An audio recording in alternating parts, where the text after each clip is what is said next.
Video में हम आप लोगों को बताएंगे बतख पालन, डक रियरिंग। बतख पालन क्यों किया जाए और कैसे किया जाए, इसके बारे में पूरा वीडियो हमारा है, आप देखते रहें और इसको लाइक कर दें और इसको सब्सक्राइब भी कर दें। और इसमें जो समझ में ना आए उसके लिए आप इसमें कमेंट में लिख करके हमसे पूछ सकते हैं। बतख पालन आज विश्व में बहुत ही बड़ी संख्या पर किया जा रहा है, हर देशों में किया जा रहा है और भारत में भी एक बड़ी संख्या में बतख पालन का धंधा शुरू हो रहा है। बतख पालन एक व्यवसाय के रूप में, उद्योग धंधे के रूप में चालू हो रहा है। यहाँ जितनी भी मुर्गी पालन का काम चल रहा है, कुक्कुट उत्पादन में 10% के करीब बतखें पाली जा रही हैं। बतखों में लाभ ये है कि इनका पालन पोषण करना बहुत ही आसान है। ये आसानी से इनकी देखरेख में बड़ा ही कम खर्च होता है। ये थोड़ा हार्डी भी होती हैं और कड़ी भी होती हैं। ये अपने दुश्मनों से भी लड़ लेती हैं, चौकीदार का भी काम करती है कि कोई चोर और आ गया तो उसके लिए भी, अजनबी आदमी आ गया तो उसके लिए भी चिल्लाने लगती हैं। इनके पालन पोषण में देख रेख में बहुत ही आसान होता है और इनमें कम व्यय होता है। बहुत कम खर्च में इस बतख को हम आसानी से पाल सकते हैं। इसमें बीमारी कम लगती है, मुर्गियों की अपेक्षा मुर्गियों में बहुत ही बीमारी लगती है। मुर्गियां बहुत ही मरती हैं, एक साथ पूरा लाट खत्म हो जाता है और इसमें बीमारी बहुत ही कम लगती है। बहुत मामूली दो बीमारी इसमें बहुत ज्यादा लगती है, डक कालरा और डक प्लेग। इन दो बीमारियां में अगर बचाव कर दिया जाए तो इसमें कोई भी समझे इसमें कोई बीमारी नहीं लगती। ये बतखें बहुत कम मरती भी हैं। बच्चों में मृत्यु दर इसका देखा गया है 2.5% के करीब होता है और बड़ी मुर्गियों में ये इसका मृत्यु दर 5-6% है। बच्चे इसके कम मरते हैं और इसके बड़े। बतखों से एक फायदा यह है कि तालाब में अगर रहेंगी तो मछलियों के चलाने में, मछलियों को दौड़ाने में, मछलियों का एक्सरसाइज कराने में ये फायदा करती हैं। जब ये तालाब में चलेंगी इधर उधर, मछलियां भी भागेंगी तो इससे उन मछलियों की एक्सरसाइज होगी और मछलियों की ग्रोथ बढ़ेगी। तो इस तरह से दोनों का काम करती हैं मछलियां और ये बतखें, मछलियों के ग्रोथ में करती हैं। अगर हम धान के खेत में इनको हम पालते हैं तो धान के लिए अगर धान के पानी में चलेंगी, पानी में चलने की वजह से पानी में ऑक्सीजन ज़्यादा आएगी और उस ऑक्सीजन के जरिए से धान का ये वो होगा, श्वसन क्रिया ज़्यादा होगी, जिसके धान की जड़ की और जिसमें ऑक्सीजन ज़्यादा मिलेगी और वो उनकी ग्रोथ होगी और ये इसकी वजह से उनमें ज़्यादा उत्पादन होगा। तो इस तरह से बतखें मछलियों के उत्पादन में और धान के उत्पादन में ये बड़ा ही कारगर सिद्ध होती हैं। मछलियों के लिए करीब इसमें आप तालाब में बना सकते हैं। तालाब में बतखों के बीट से भी 300 और अगर 250-300 बतखें पाल रहे हैं तो इनके बीट से ही तालाब की उर्वरा शक्ति को हम बढ़ा सकते हैं। जो हमें अलग से इसमें कंपोस्ट डालने की ज़रूरत पड़ती है, गोबर डालने की ज़रूरत पड़ती है, वो अलग से जिसकी ज़रूरत नहीं होगी, इसको हम इनके बीट से ही हम बना सकते हैं। मछलियों के लिए, बतखों के लिए, समन्वित खेती के लिए हम तालाब पर ही बतखों का बाड़ा बना सकते हैं, जिसकी वजह से हम ये उसी में और तालाब में ही उसका बीट गिरे, इस तरह से भी हम कर सकते हैं। या अलग से जो बाड़ा बना हुआ है उसके बीट को हम रोजाना सफाई करके हम तालाब में डाल सकते हैं। तालाब में हानिकारक कीड़े मकोड़ों को भी खास खाती रहती हैं, जिनकी वजह से ये इनका तालाब की सफाई भी होती रहती है।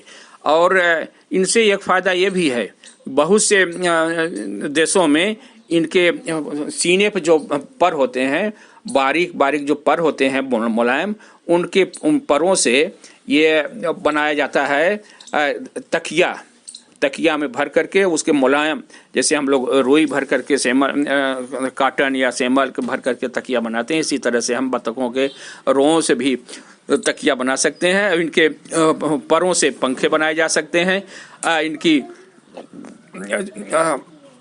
और इनको हम सुंदरता के लिए शो के लिए भी हम ब्यूटिफिकेशन के लिए भी पाल सकते हैं। अपने घर पर हम पाल लें तो हम ये थोड़ा सा ये मनोरंजन भी करती रहती हैं। तो बत्तखों से फ़ायदा के लिए इनके अंडे में बड़ा होने की वजह से पौष्टिक तत्व भी ज़्यादा होते हैं और हमारे स्वास्थ्य के लिए भी काफ़ी लाभदायक होते हैं। तो इनके अंडे भी मिल जाए। कुछ बीमारियां ऐसी होती हैं जिन बीमारियों में इनके अंडे काफ़ी लाभप्रद होते हैं। जब मैं अंडे के बारे में बताऊंगा तो इसकी अंडा का पूरा डिटेल उस वीडियो में हमारे है, आप उन लोग उसको देख करके आप देख सकते हैं।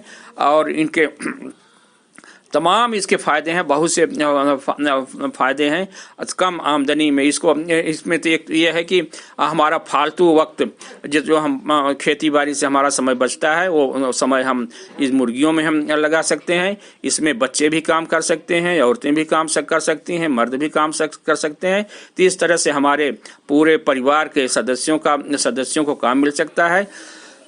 बत्तखें हम पार्ट टाइम भी कर सकते हैं और फुल टाइम भी बिजनेस कर सकते हैं। पार्ट टाइम के लिए हमें थोड़ी सी कम करना पड़ेगा और फुल टाइम के लिए हम ज़्यादा बत्तखें पाल करके उसका हम उत्पादन कर सकते हैं, उससे हम लाभ कमा सकते हैं।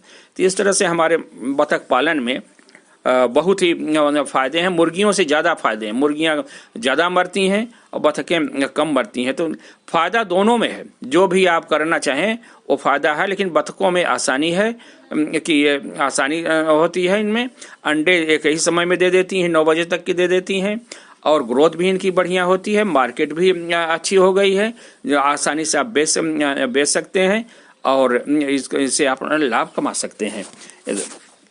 सकती हैं। और इनके तालाब में या धान के खेत में घोंघे और छोटे कीड़े मकोड़े जो हमारे फसलों को नुकसान करते हैं, हमारे तालाब में मछलियों को नुकसान करते हैं, उनको भी खा करके ये अपना पेट भर लेती हैं। इस तरह से हम दो फायदा होता है। एक तो हमें इंसेक्टिसाइड कम देना पड़ता है, जिससे कीड़े मारने वाली दवा होती है हमको कम देना होता है, उससे भी सफाई हो जाती है। और इनके आहार पर, बत्तखों के आहार पर भी एक कम खर्च होता है। छठवीं चीज, एक समन्वित खेती के लिए, जैसा मैंने बताया आपको कि मछली के साथ बतख का पालन, धान के साथ बतख का पालन, मुर्गी के साथ भी बतख का पालन हम कर सकते हैं। एक तरफ मुर्गी का पालन, एक तरफ इस तरह से हम कर सकते हैं। और 1 हेक्टेयर तालाब के लिए 250-300 बतखें ये पर्याप्त होती है। बतखों के लिए तालाब का होना जरूरी नहीं है, लेकिन बतखों के लिए इतना पानी होना चाहिए कि जिसमें वो अपने सर को डुबा सके। अगर अपना सर नहीं डुबा पाती है तो आंख से अंधी हो जाती है और उनका बाल साफ नहीं रहता। इस तरह से थोड़ा सा पानी अगर उनको हो तो इसमें पानी में डुबकी लगा सकती है, अपना सर डुबा करके वो अपने आंख को भी साफ कर सकती हैं, अपने बदन को भी साफ कर सकती हैं और साफ और ताजा रहती हैं, देखने में भी अच्छी। अब बतखों में आवास में भी कम खर्च होता है। रात में रहने के लिए थोड़ा सा प्रोटेक्शन चाहिए, जिससे कि जंगली जानवर, कुत्ता, बिल्ली वगैरह से इसका बचाव किया जाए। तो इस तरह से थोड़ा सा एक दीवार हो जाए, ऊपर छत हो जाए, जाड़े से बचने के लिए 2-3 वर्ग फीट में एक बतख आसानी से रह सकती है। इसलिए थोड़ी सी जगह में हम इसको रख करके कम खर्च में इसका आवास बना सकते हैं। इसके आवास में भी कम खर्च होता है। इसमें आय भी ज्यादा होती है। थोड़े ही समय में, 5-6 महीने में ये अंडा देने लगती हैं। इनका अंडा भी हम बेच सकते हैं। और मुर्गियां 2 महीने 3 महीने में ब्रॉयलर तैयार हो जाते हैं, 2-3 महीने में ब्रॉयलर के लिए भी बेच सकते हैं। इस तरह से हमें इनका दाम भी अच्छा मिलता है, ज्यादा मिलता है, कम खर्च में और थोड़े समय में हमें आमदनी ज्यादा होने लगती है। और ये बहते हुए पानी में ज्यादा पसंद करती हैं। और ये इसमें इसके अतिरिक्त तो तालाब में भी रह सकती हैं, नाले में भी। और पानी नहीं है तो हमारे यहाँ थोड़ा सा गड्ढा हो जिसमें कि वो तालाब अपना सर डुबा सके, उसमें रह सकती हैं। नालियों की भी सफाई करती है। एक फायदा ये होता है कि जो मलेरिया वाले मच्छर हैं या और कीटाणु हैं, उनके अंडे और लार्वा, इनको सब खा करके पानी को साफ करती रहती हैं। और बतखें दूसरे तीसरे साल भी ज्यादा उत्पादन देती हैं। इस तरह से इनका उत्पादन अवधि भी अधिक होता है।